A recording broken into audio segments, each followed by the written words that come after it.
Shalom, shalom, shalom, bien-aimés, et soyez bénis. Que le Seigneur vous fasse grâce, paix et grâce dans vos vies et dans vos familles. Alors aujourd'hui, je ne vais pas être long parce que nous sommes en train de faire beaucoup de choses. Et en ce moment, après ma descente de la montagne, j'ai reçu énormément de choses pour vous. Et cette année 2024 qui va débuter, il y aura des grandes choses qui vont se faire dans la nation, il y aura des grandes choses qui vont se faire dans vos familles, il y aura des grandes choses qui vont se faire dans vos vies. Restez connectés au prophétique du Gabon, restez connectés au réveil qui se passe dans la nation gabonaise. Connectez-vous et vous verrez des grandes choses s'opérer. Aujourd'hui, il y a beaucoup de luttes, il y a beaucoup de combats dans le monde mystico-spirituel. Il y a beaucoup de combats, notamment les occultistes aujourd'hui qui veulent prendre la nation en otage. Ils ont fait beaucoup de sacrifices et ils veulent prendre la nation en otage. Et gloire soit rendue à Dieu parce qu'il a mis dans son église les prophètes, les hommes de Dieu, les pasteurs, les bishops, les archibishops, vraiment les serviteurs de Dieu, les évêques, les prêtres, les évangélistes, les apôtres. Il a mis toutes ces personnes-là afin de pouvoir prier et de veiller. Et sa gloire se manifeste, sa lumière est en train de se manifester. Par la grâce de Dieu, Dieu m'a fait voir beaucoup de choses et je le remercie et je le rends encore toute la gloire, Aujourd'hui, le combat que l'Église aura, un grand combat, ce serait celui des traditions africaines et du christianisme. C'est le combat qui va arriver bientôt. Pourquoi? Parce que les Africains vont se mouvoir, les Africains vont se déployer afin de reprendre leur dû. Et il y aura ce problème qui va se poser entre le christianisme, l'Église et les traditions africaines. Mais j'aimerais déjà être quelqu'un, pas un dévancier, pour ne pas être dans l'orgueil, mais j'aimerais au moins éclairer quelques longs termes. Il y a ce qu'on appelle les rites, ce qui veut dire les rites. Et il y a la tradition, il y a la culture.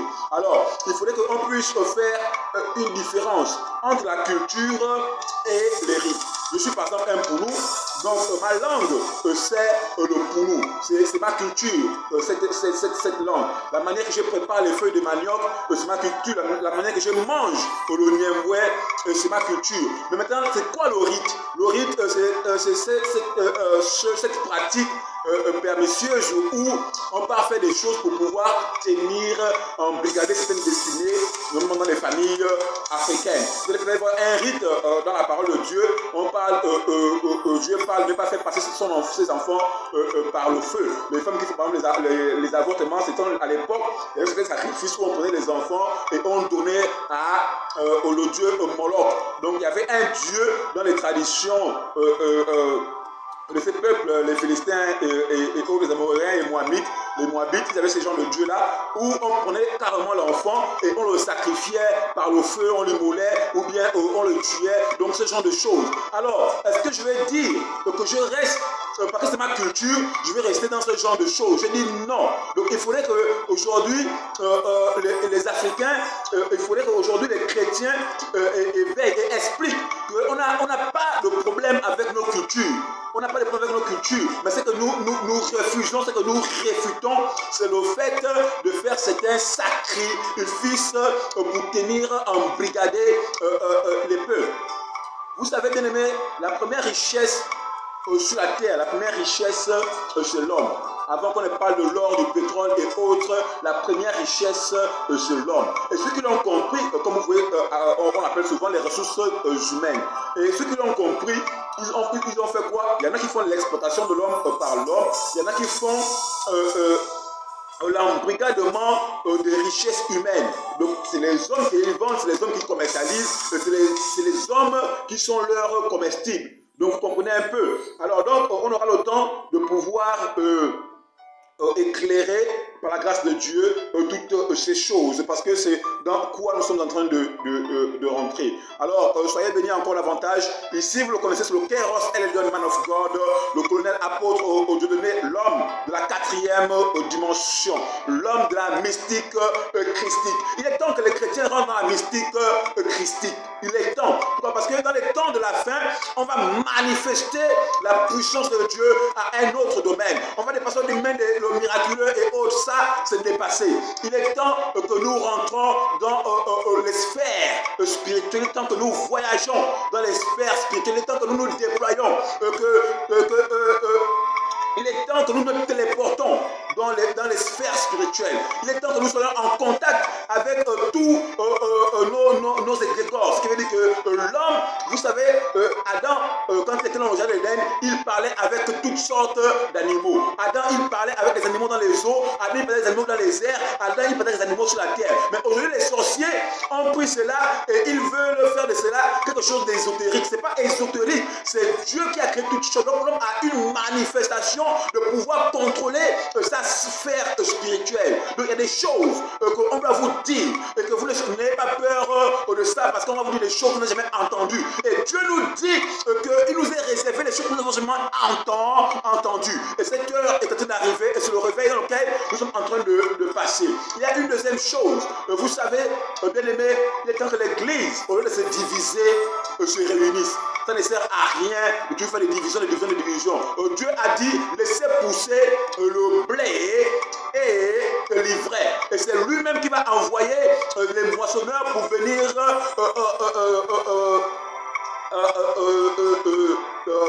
excusez-moi autant pour moi, pour venir enlever le blé et enlever l'ivraie. L'ivraie sera mis dans les temps de feu et le blé sera mis dans le grenier. Donc c'est pour faire comprendre quoi? C'est que si ton frère se bat, c'est quelque part, c'est quand Dieu est un père. Et quand un père veut corriger un fils, il peut utiliser un autre fils. Il peut même envoyer un esprit pour venir vous déranger, afin de vous amener à une autre dimension. Donc toi ne sois pas frustré par cela.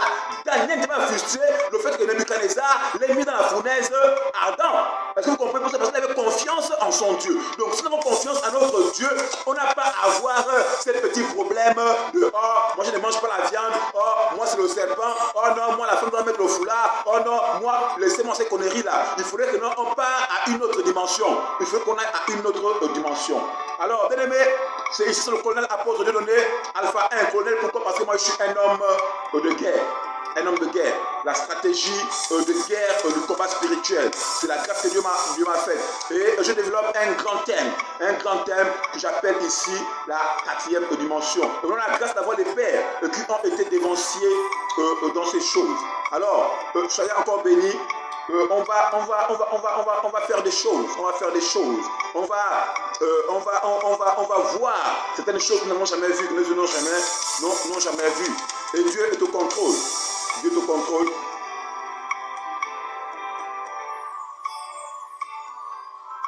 Dieu est au contrôle. Nous allons faire des grandes choses. Nous allons faire des grandes choses. Vous allez voir des choses que vous n'avez jamais vues. Vous allez voir des choses. Alors, soyez connectés du côté de Kairos Elyon Man of God. Votre serviteur. Votre serviteur. Le Seigneur veut élever cette nation. Le Seigneur fait des choses dans cette nation. Restez connectés. Restez connectés. Ouais, ça. Voilà. Ah bon.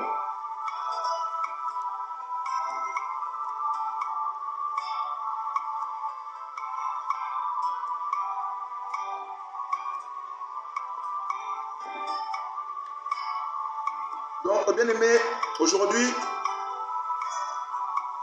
il y a une force qui s'est libérée dans la nation, c'est les jeunes gens. Dieu dit quoi dans le livre de Pierre, il dit, jeunes gens, vous êtes forts parce que vous avez vaincu le malin. Alors j'interpelle vraiment la jeunesse des jeunes parce que le réveil, dans lequel ils sont en train de rentrer, nos pères nous ont précédés, l'église catholique sont les pionniers, sont nos pères, malgré tout ce qu'on peut dire. Ce sont eux qui ont consolidé le christianisme. Et puis nos pères de l'église apostolique, évangélique, avec les Martin Luther et autres, avec l'église du réveil. Tout cela, ils sont nos pères. Alors, il faudrait que les enfants puissent respecter les fils, puissent respecter les pères. C'est important. On doit répartir en tant que fils vers nos pères et s'asseoir sur leurs genoux et dire papa, mettez tout ce qu'il faut en place pour que nous puissions déployer l'énergie que nous avons, que nous puissions déployer la puissance que nous avons afin de terrasser le diable. Quand nous venons pour terrasser, nous allons chasser l'ennemi.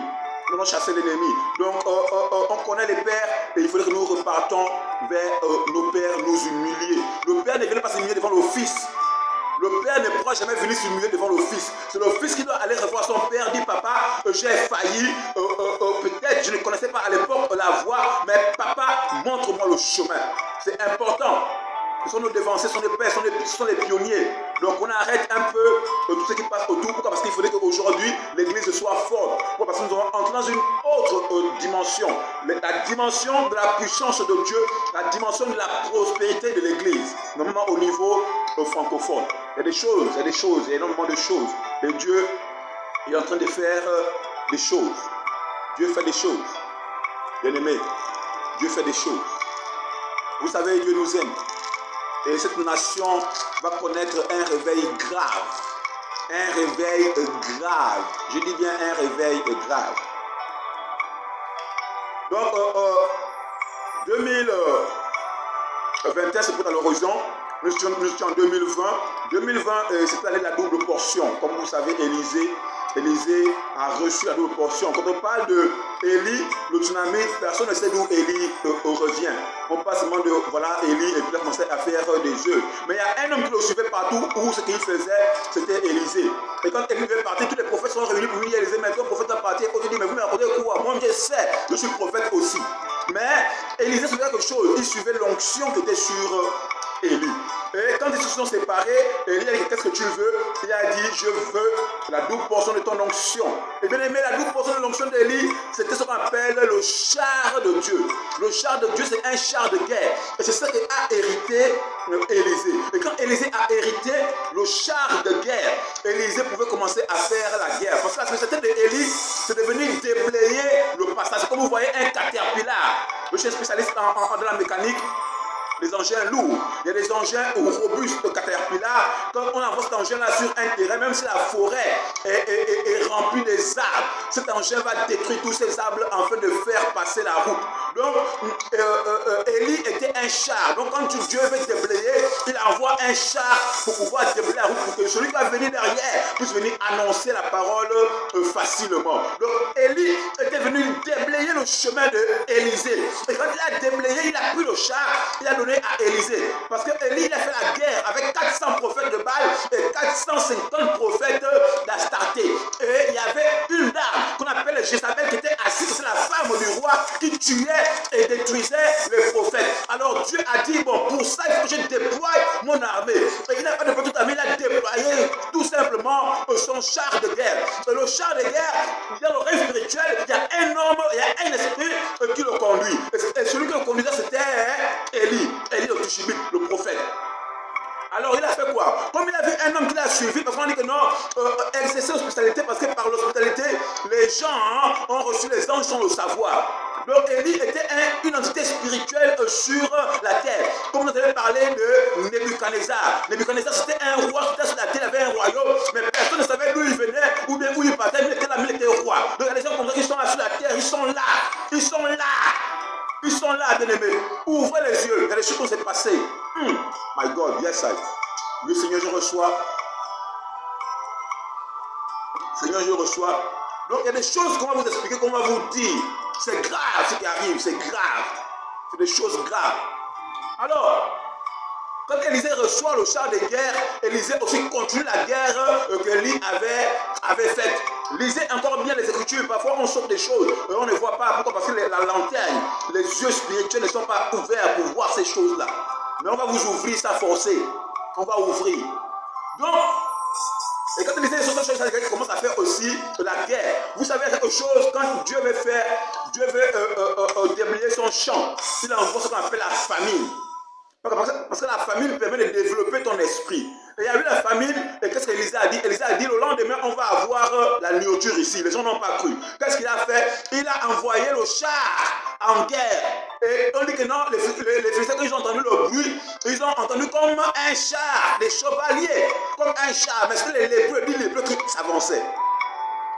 Je m'arrêtais pour ceci, pour vous dire qu'il y a des choses qui arrivent. On est en train de faire des choses par la grâce de Dieu.